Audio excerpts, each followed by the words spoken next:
Welcome back to the Global Business Report here on Aris News. In Nigeria, the Medical and Dental Consultants Association of Nigeria has opposed the bill that's seeking to compel newly trained doctors to work for 5 years in the country before being granted qualifying licenses to seek greener pastures elsewhere. The proposed legislation, which has passed the second reading at the lower chamber of the National Assembly, is to discourage doctors from leaving the country in droves and heightening the brain drain scourge. According to the bill sponsored by Honorable Abiodun Ganiu Johnson, the aim is to make it mandatory for fresh medical graduates to provide services to Nigeria for up to 5 years before receiving a full registration and license to practice.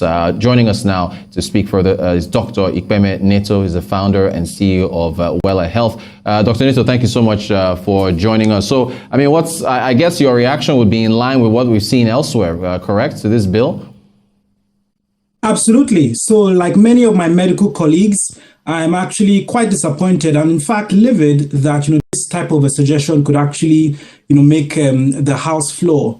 We have huge challenges with our healthcare sector, and doctors leaving, of course, is one of them. But the solution that's been proposed really doesn't get to the heart of the challenges that we actually face. So yes, Rotus, I'm not pleased about this bill. So yeah, let's get into those factors. It seems like the bill, the reaction so far is that the bill is looking at a symptom, but not like the actual issue, right? Can we run through what those main issues are, I guess, in your view?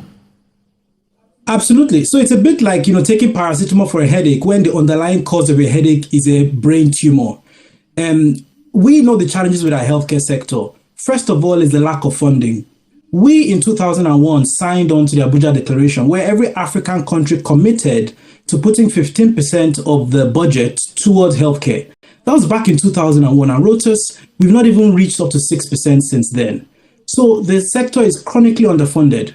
Now, looking at the day-to-day working environment of doctors, if we are to focus on them, doctors face huge challenges. In fact, just last week, I was reading a story about a young pharmacist who went into the National Hospital in Abuja after a road traffic accident. He went in there and the report says that there were no scanners, there was no doctors really to attend to him, there were no, equipment for people to use. And so this gentleman had to leave the hospital to get a scan and then return subsequently and then passed away.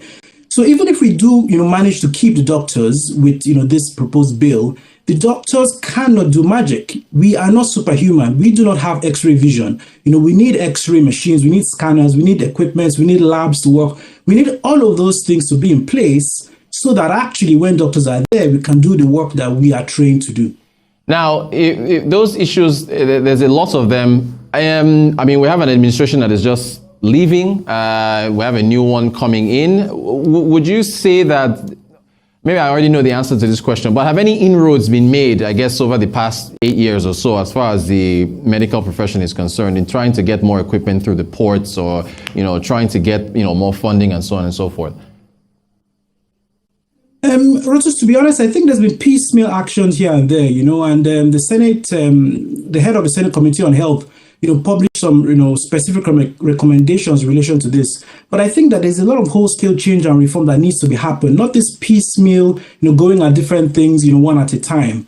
I think that, some steps have been made. We've spoken on your show in the past about the new Health Insurance Act that is hopefully going to, change the way we fund healthcare, which is really important, getting everybody into mandatory health insurance, establishing state health insurance schemes that pull in a lot more funding in so that our healthcare sector can be better funded. So, acts like that certainly, but beyond that, there's a lot of challenges around primary healthcare centers. A lot of them, even though they exist, are non-functional. The management of them leaves a lot to be desired. Our ministries of health, do have challenges as well. So I would say that we need whole-scale reform that looks at the big picture and not just, cherry picking here and there and tinkering at the edges. We need really deep and serious whole-scale reform. Well, how do we retain the talent? Is it all about compensation, or does it go beyond that as far as the doctors that we're producing? Because these doctors do so, yourself, you're one of them. There are others that do well around the world that are recognized, Nigerian doctors doing so well. But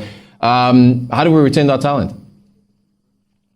Yeah, great question. So the question of doctor retention is multifaceted. So the literature speaks of push and pull factors. So there are some factors that push the doctors away from Nigeria, and there are factors from other countries that pull in the doctors to them. The biggest market for Nigerian doctors is the United Kingdom. Over the last 10 years, I understand that over 1,400 doctors have left Nigeria to move to the UK to practice. Now, yes, pay is a part of that. But when you speak to a lot of doctors, they talk about job satisfaction. Nigerian doctors all across the world, and I've been privileged to meet a lot of them in the US, in the UK, even in Australasia. Nigerian doctors all across the world are passionate about Nigeria and Nigerian healthcare. A lot of them want to come back. A lot of them didn't want to leave in the first instance. There's significant hurdles that we have to go over to leave the country. So we want to stay. And while pay is one of them, I would say that job satisfaction is actually, also up there. Give us conducive environments to work, give us equipment, treat us with respect, pay us a fair wage. We're not asking for, a lot of money. A lot of our politicians are earning significant incomes where you would argue that, do they contribute as much as doctors do? A lot of us would argue, no.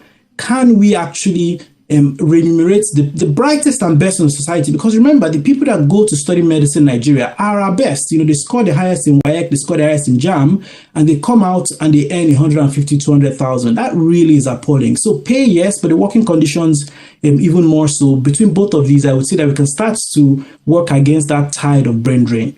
There seems to be so many issues that are impacting the sector, and yet we see this type of bill coming out. What does this bill, I guess, say about whether or not, what does it say about whether our politicians, our leaders are in tune with what's really happening? There's so many quote-unquote stakeholders, there are committees, there are these engagements that happen all over the country, but yet we see a bill like this. Are they out of touch? Leadership. I'm sorry to say, but it seems that way. I recently tweeted that if the honorable member of the House of Reps had literally spoken to 2 or 3 doctors, they would have easily given him the feedback that, this doesn't really hit at the heart of the challenges that we face. So, it seems to me that a lot of our politicians are out of touch, and they really should, speak to the stakeholders, to the primary constituencies of the people that, that they serve, to really understand the issues and give them that respect and bring them on board earlier. I know there's a public hearing that does come after the second reading of the bill, but I would say that it's a lot of wasted legislative efforts to go through all of this and then have it be defeated in the public hearing when a lot more input can be had at the start, so that when the bill actually comes forward, we are improving it a lot more rather than trying to shoot it down. So yes, I think that there is a huge disconnect between the people in the National Assembly and the actual people in the streets and the industries. All right, so final question for you. We've got a new administration coming in, Asiwaju Bola Ahmed Tinubu administration, president-elect, and should healthcare definitely be one of his top? There's so many things: fuel subsidies, revenue, debt, infrastructure, so on and so forth. But I would assume that from your view, healthcare needs to be what, top 3, top 5 in terms of priorities to attend to for this new administration. Absolutely. Listen, Bill Gates was in our country a few years ago, and he spoke about the need for us to focus on human capital. And when you look at the contributors to human capital formation, education is a big aspect, but also healthcare, because the less sick people are, the less worried they are about falling sick and spending on healthcare, the more productive they are and the more effort they can put into working. So absolutely, healthcare needs to be up there.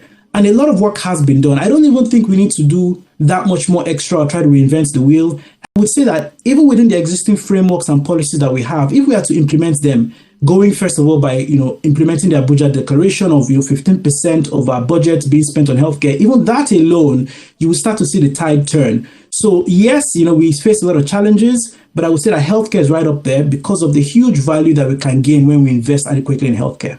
Dr. Ikpeme Neto, thank you so much for joining us, founder, CEO of Wella Health, for weighing in on this bill that's passed the second reading. Do appreciate your time very much. You're watching